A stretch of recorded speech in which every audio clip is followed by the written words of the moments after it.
Pipila ka mga empleyado sa lungsod sa Consolacion o mga taong mibisita sa ilang munisipyo sa miaging duha ka adlaw giawhag nga mopailawom sa home quarantine. Taliwa kini sa pagpositibo sa kalalaki nga lumulupyo sa mong lungsod. Adunay live update si Nico Cirilo. Nico?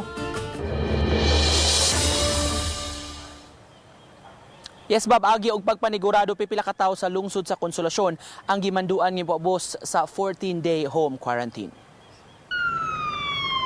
Higpit ang seguridad sa boundary pasulod sa lungsod sa Consolacion. Sa quarantine control point, tan-aw ng ID sa mga tao kung nasakop ba sa essential o exempted sector.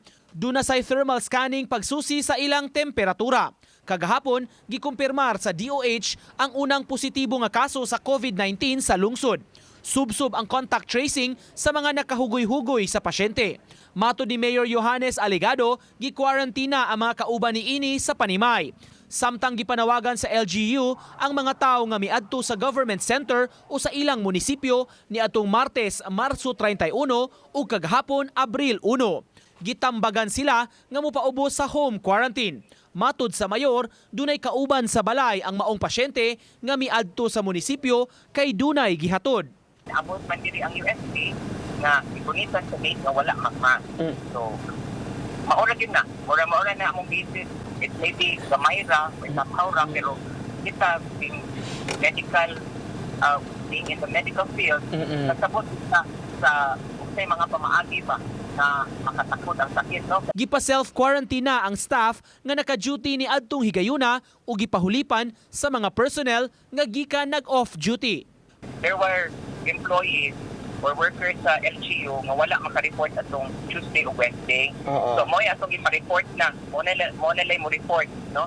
So magtrabaho lang ni through phone ang uban nga katong murag na quarantine na karon. May pipila kami adto sa munisipyo nga nasurpresa sa maong kalambuan apan mi respeto sa lakang sa LGU. At least nakasabot ra ko kay ni seniors magwa pa siya masinyas mag-quarantine jud ko sa sud. Ang mga empleyado, sir? Wasan. Naay ko anda mga empleyado, mamutos na sila sa relief goods. Ako bang empleyado? Wala lang. Wala. Sa ganghaan sa munisipyo, dunay gimuntar na nga disinfection tent. Ang matagtaw nga musod, ipasanitize una sa di pa mulahos sa mga opisina.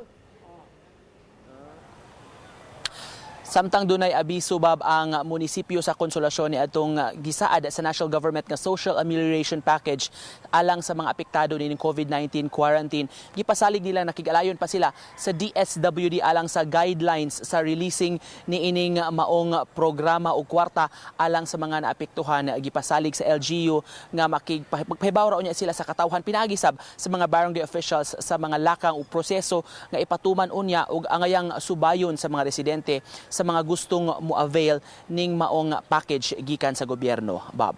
Nick, yes or no lang, to be safe, kining mo ang pasyente karon, this is an elective official. Ita mo hisgot og town or barangay ba?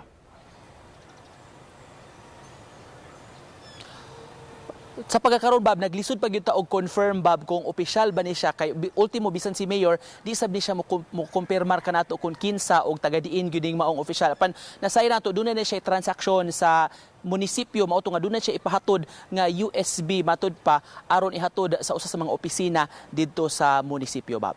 Thank you so much, Nico Cirino, sa imong live report.